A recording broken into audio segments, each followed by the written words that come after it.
No importa lo que te detenga, despierta tus sentidos con la fuerza del tigre y el poder de hierbas aromáticas legendarias. Tiger Balm actúa rápido para calmar, revitalizar y restaurar. Siéntete mejor y vuelve a disfrutar la vida con Tiger Balm. Ser Podcast.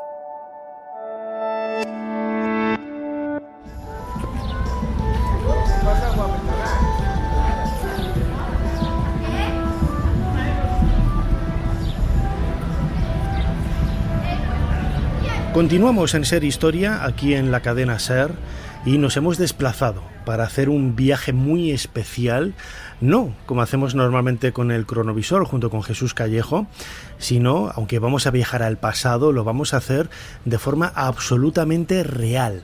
Vamos a viajar a la Edad Media y al Siglo de Oro, pues de la forma más sencilla que podemos hacer ahora, viajando al parque temático de Puy de Fou, España, que se encuentra en Toledo. Hace pocas temporadas estuvimos hablando de este proyecto espectacular, ¿no?, que recrea la historia de España, sus mitos, sus leyendas, sus tradiciones y su contexto histórico, yo creo que de una forma extraordinaria, de una forma espectacular, ¿no? Acercarse y caminar por sus calles, como estamos haciendo ahora, con el bullicio de fondo de los artesanos, de las construcciones, de los edificios, que realmente están muy bien recreados, no son atrezos hechos de cartón piedra, son atrezos, edificios hechos de piedra, de ladrillos de adobe, y todo el contexto histórico del que vamos a disfrutar y que vamos a hablar en los próximos minutos con algunos de sus protagonistas, nos acercan, yo creo que de una forma muy viva, a esa Edad Media y ese Siglo de Oro, el siglo XVII, con la figura de Lope de Vega, por ejemplo, ¿no?, que ahora es uno de los grandes protagonistas de los espectáculos que se pueden ver este año en Puy de Fou. Digo que nos acerca de una forma muy intensa, ¿no?, para poder recrearnos y disfrutar de esta aproximación a la historia. Hemos hablado con Víctor Hugo, él es director de espectáculos de Puy de Fou, y esto es lo que nos cuenta precisamente sobre cómo recrean, ¿no?, cómo se acercan y cómo contextualizan la historia para, de una forma didáctica, dar a conocer al gran público, con vivencias muy intensas, de una forma inmersiva, de una forma espectacular, ese viaje en el tiempo 1000 años atrás hacia la Edad Media. Puy de Fou España tiene la premisa de trabajar siempre con un equipo creativo que se fundamenta en hechos históricos, con lo cual hay todo un trabajo de un equipo previo a la realización o a la ejecución de cualquiera de los espectáculos. Hay un equipo creativo y hay un equipo de documentalistas, de historiadores, que, pues como te decía, se fundamentan en hechos que hayan podido pasar y que luego son llevados a la teatralidad, con el ingenio, con el imaginativo, para terminar de cerrar historias que puedan dar pie a espectáculos como, por ejemplo, el de Pluma y Espada, como el del Último Cantar, como el Misterio de Sorbaces, que es el que estrenamos el año pasado, y también como, por ejemplo, una precuela, porque también ha pasado que hay espectáculos que ya tienen su cuarta temporada y que siempre hay que matizar, hay que darle un refrescamiento. Entonces los espectáculos son elementos vivos, así como la historia. Entonces lo que buscamos es siempre darle ese elemento que cada año termine siendo un incentivo tanto para el visitante como para el equipo de talentos que lo desarrolla. Pero la idea es que quien venga a Puy de Fou, como lo dice nuestro eslogan, viva la historia. Invitamos a que cada uno de los visitantes viva la historia y por supuesto tenemos que cuidar todos los elementos para que desde que la gente deja el coche allá arriba del todo y comienza a bajar, comienza a hacer un viaje por el tiempo. Y ya luego dentro del parque, entre los distintos poblados, pues también que viaje entre épocas, como bien has dicho. Hay un poblado medieval, hay un poblado del Siglo de Oro, hay un poblado árabe, todos esos ubicados en distintas épocas de la historia. Entonces la idea es que el público viva ese viaje a la historia, con lo cual velamos porque el vestuario, todo el mobiliario, todo el atrezo sea tan real como para que la gente se sienta en las distintas épocas de la historia. La gente viene y se va muy satisfecha por el hecho de que les hace viajar en la historia para reconocer o para reencontrarse con muchos de esos libros de historia que pudieran haber visto o en el cole o en el bachillerato o en la universidad, pero que por una razón u otra, pues quizá a veces hay matices que se nos olvidan y de repente se reencuentran con la historia de él, Rodrigo Díaz de Vivar, el Cid, o de repente se reencuentran con todas las aventuras de Lope de Vega, que quizá conocían los textos, las obras literarias, pero no conocían ese otro matiz de su vida, de su picaresca, de su chulería, del amor de Lope de Vega, y así con muchísimos otros personajes. Entonces la gente, siendo muy consciente de que no damos cátedras de historia, no damos clases de historia, nos fundamentamos en la historia para hacer espectáculos. Entonces, pero viene muy bien porque la gente se va con esos matices de personajes históricos y los ve en grandes espectáculos como los que desarrollamos aquí. Y como bien decías también, los animales son parte fundamental de la historia y de nuestros espectáculos. Hay un espectáculo específico que es el de la Cetrería de Reyes, en la que los protagonistas son los pájaros, decenas de especies que están allí volando durante media hora, hilados con Abderramán el Magnífico, con su princesa, su hija Salama, y con Fernán González, que llega a conquistarla, pero son los pájaros los que le dan ese matiz espectacular a una Cetrería de Reyes. Luego, por ejemplo, tenemos el Misterio de Sorbaces, donde hacemos acrobacias ecuestres, donde los caballos son fundamentales. Igual en A Pluma y Espada, los caballos entran al Tajo a bailar. En el último cantar también se celebra una justa en pleno escenario. Son fundamentales. Todos los espectáculos tienen un matiz de trabajo con los animales que también son muy bien cuidados por un equipo de especialistas. Caballos, bueyes, pájaros, como lo decía, pues son especies que también forman parte de, porque los animales también han formado parte de la historia y en el pasado eran fundamentales en el día a día y en la ejecución de las tareas diarias. Hablar de Edad Media es hablar de los caballeros, de las doncellas, de esos torneos. Todo ello se puede recrear y se puede ver aquí en Puy de Fou, España. Y también hay un taller de espadas con el último espadero que trabaja de forma tradicional en Toledo. Él es Antonio Arellano. Yo tuve la oportunidad de conocerlo realizando un programa para Cuarto Milenio en 4 Televisión.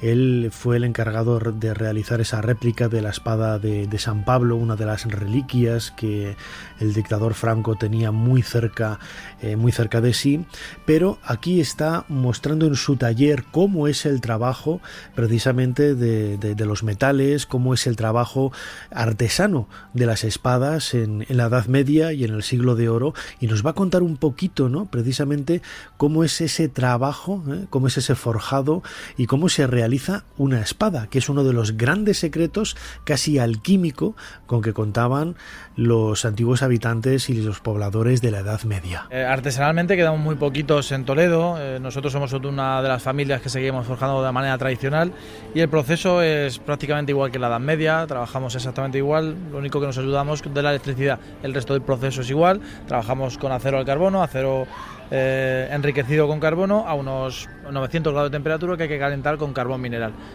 Para poder elevar la temperatura del carbón, aquí en Puy de Fou, España, usamos un fuelle antiguo de más de 300 años para elevar la temperatura por combustión, y cuando el acero llega a esa temperatura podemos forjarlo. Forjar es, al final, el acero entra en 2 etapas: etapa plástica, en la cual podemos moldear, y una etapa química en la cual ocurren cosas internamente, que lo que hacemos es estructurar el acero en acero al carbono para hacer un buen templado, que luego es un tratamiento térmico que hacemos enfriando el acero en agua o en aceite para endurecerlo, para darle resistencia, dureza, elasticidad, para que tenga una buena consistencia de espada, y luego forjaríamos el resto de componentes, que es la cruz, el puño, el pomo, para poder encastar la espada y que sea una espada igual que las que se podrían usar en batalla en la época.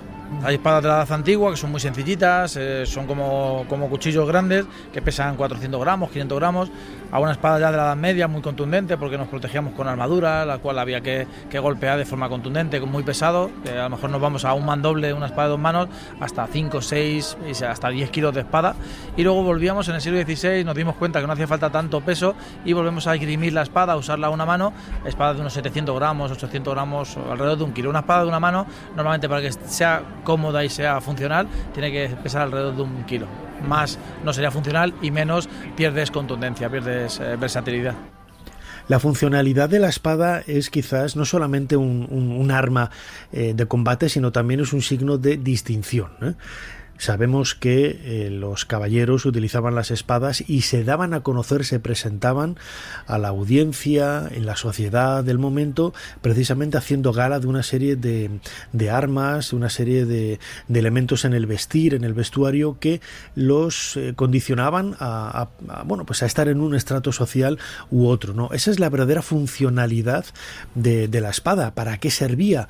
¿Cuál es la historia de esta arma tan increíble, ¿no? Hay algunos que piensan, como por ejemplo el propio Antonio Arellano, nuestro espadero, que las espadas, tal y como las entendemos en la actualidad, nacen en España, en el mundo ibérico, ¿no? La falcata ibérica es una de las primeras espadas que tienen verdaderamente el sentido de la espada, que tiene luego ese desarrollo a lo largo de siglos y casi miles de años hasta prácticamente la actualidad, ¿no? Esto es lo que nos cuenta Antonio Arellano precisamente sobre esa funcionalidad e historia de la espada. Nosotros aquí lo que hacemos es principalmente enseñar al visitante cómo se forja una espada. Hacemos dos pases al día, donde cual hacemos una charla de unos 25 minutos en lo cual explico cómo se forja una espada, una pequeña demostración, y también hago un recorrido por la historia a través de las espadas, tocando prácticamente desde, como hemos hablado antes, edad antigua, edad media, siglo XVI, siglo XVIII.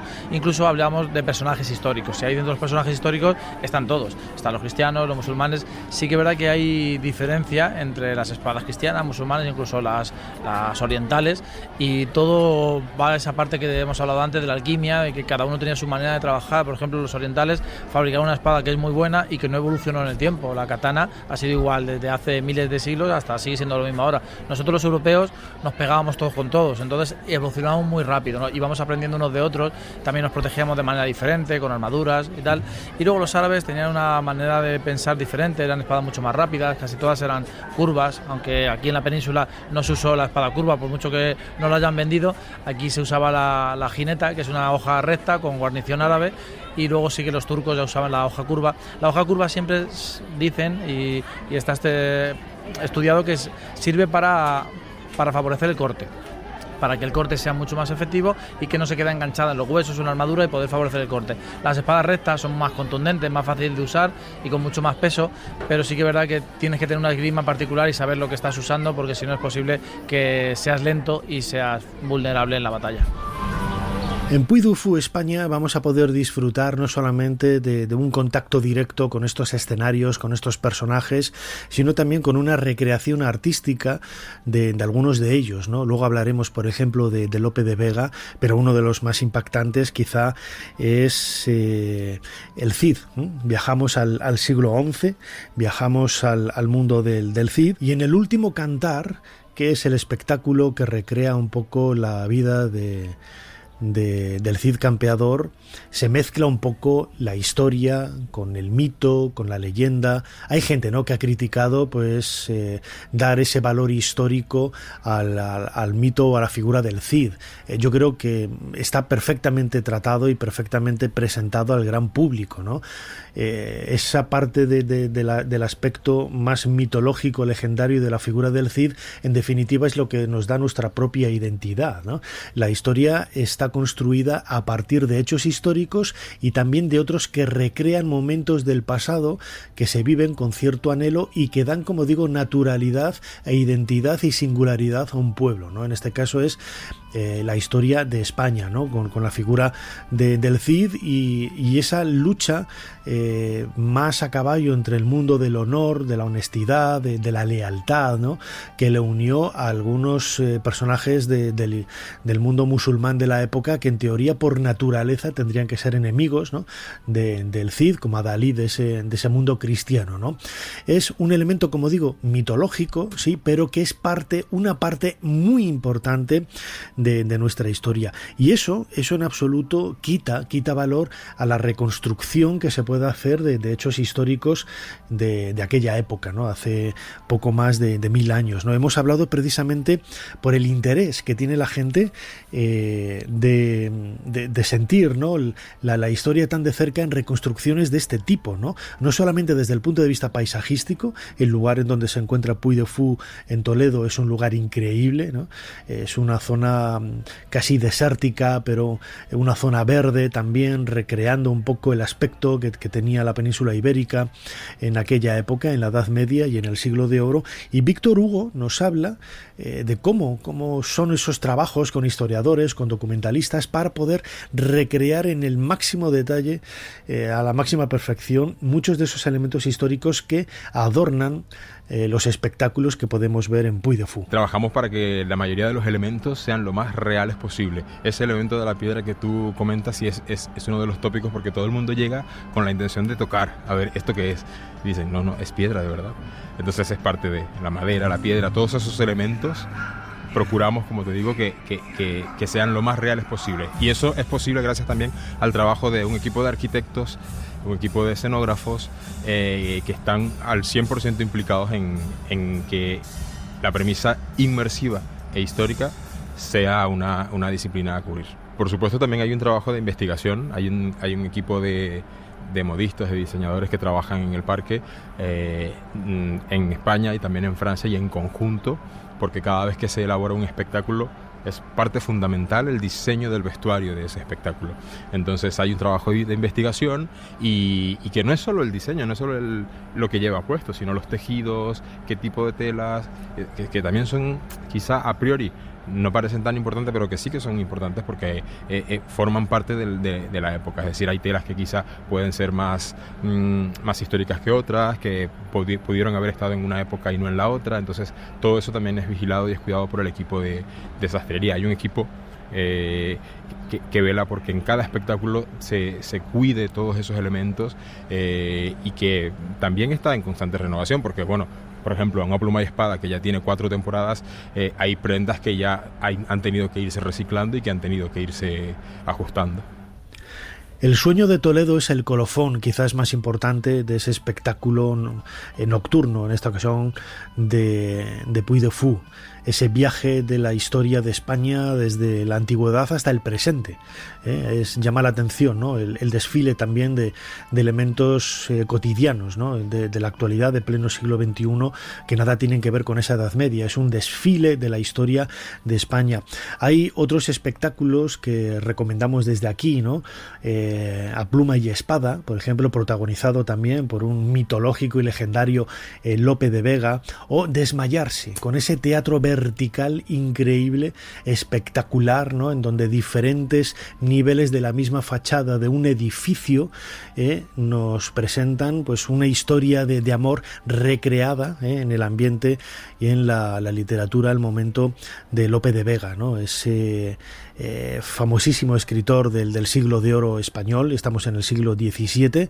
Hago este matiz, ¿no?, este detalle para los oyentes de Ser Historia que nos escuchen desde otros lugares, desde otros continentes y no estén tan familiarizados con la historia de España, ¿no? Vamos a despedir precisamente este viaje express que hemos hecho por Puy de Fou, España, en Toledo, escuchando uno de esos fragmentos, ¿no?, de Desmayarse, ese espectáculo teatral con un escenario vertical absolutamente recomendable que podemos ver en Puy de Fou, España, este año 2024.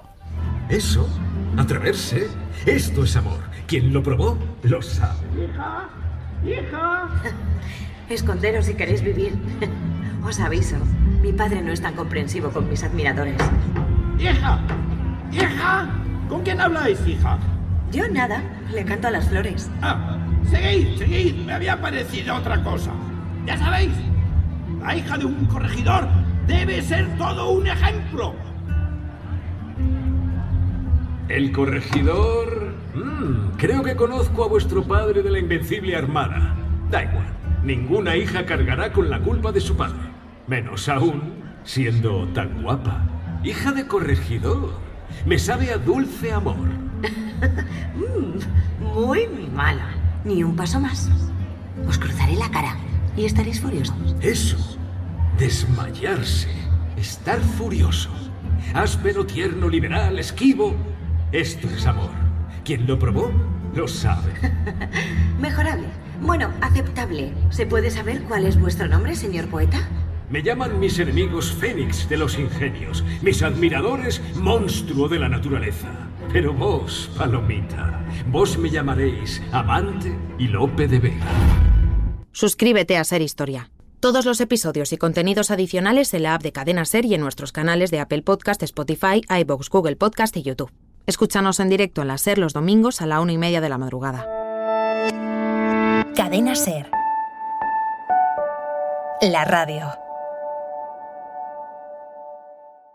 No importa lo que te detenga, despierta tus sentidos con la fuerza del tigre y el poder de hierbas aromáticas legendarias. Tiger Balm actúa rápido para calmar, revitalizar y restaurar. Siéntete mejor y vuelve a disfrutar la vida con Tiger Balm.